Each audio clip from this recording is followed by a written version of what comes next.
పేదలను ఆదుకోవాలనే ఆలోచన ఉన్న గొప్ప నేత పీజీఆర్ అన్నారు రాష్ట్ర మంత్రి శ్రీధర్ బాబు. జంట నగరాల్లో ఎక్కడ ప్రజలకు సమస్య వచ్చినా వెళ్లి పరిష్కరించేవారని గుర్తు చేశారు.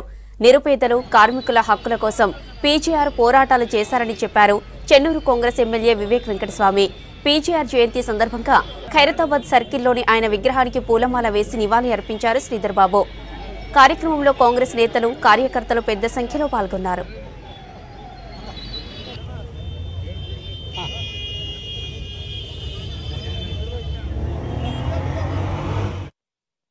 పీజీఆర్ గారు లేని లోటు మొత్తము రాష్ట్రంలోనే కాక ప్రధానంగా జంట నగరాలకు సంబంధించిన ప్రజానికానికి కానీ ప్రత్యేకంగా మా కాంగ్రెస్ పార్టీ సంబంధించిన మరి నాయకత్వాన్ని కానీ తీరని లోటు.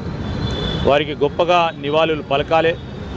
ఈరోజు కాంగ్రెస్ పార్టీ ప్రభుత్వం తెలంగాణ రాష్ట్రంలో మరి ఏర్పడ్డ తర్వాత పీజీఆర్ చేసిన పోరాటాలు కానీ వారి ఆలోచన విధానాన్ని కూడా మరి జంట నగరాలకే కాదు తెలంగాణ యావత్ వాసులకు కూడా మరి వారి ఆలోచన విధానాన్ని ముందుకు తీసుకెళ్లే ప్రయత్నం చేస్తామని ప్రభుత్వం తరఫున ప్రజలందరికీ కూడా తెలియజేస్తాం. రాష్ట్రంలోనే ఒక గొప్ప నాయకుడు, ప్రత్యేకంగా ట్విన్ సిటీస్లో ఏ సమస్య అయినా కానీ జనార్దన్ రెడ్డి గారు ముందుండి కొట్లాడేవారు. ప్రజల సేవ చేయాలంటే ఎప్పుడు వారి ఆలోచనలో బీద ప్రజలకు ఎట్లా ఆదుకోవాలని చెప్పి అన్ని రంగాలలో వారు ఆడుకునేవారు. ప్రత్యేకంగా కార్మిక రంగంలో వారు కార్మికులకు మంచిగా కావాలని చెప్పి అనేకమైన పోరాటాలు చేసి కార్మికుల హక్కులు వారు కల్పించడం జరిగింది.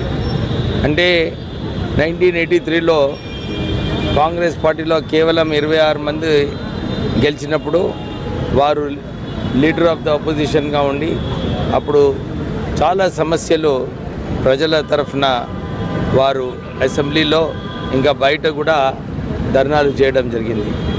ప్రజల మనిషి జనార్దన్ రెడ్డి గారు ఈరోజు వారి కూతురు విజయారెడ్డి గారు జనార్దన్ రెడ్డి గారి జ్ఞాపకాలు, వారి సేవలు గుర్తించుకొని మనందరూ కూడా జనార్దన్ రెడ్డి గారు ఎట్లయితే ముందుకు తీసుకెళ్లారో ప్రజల సమస్యలు అందరూ కూడా అట్లానే తీసుకెళ్లాలని చెప్పి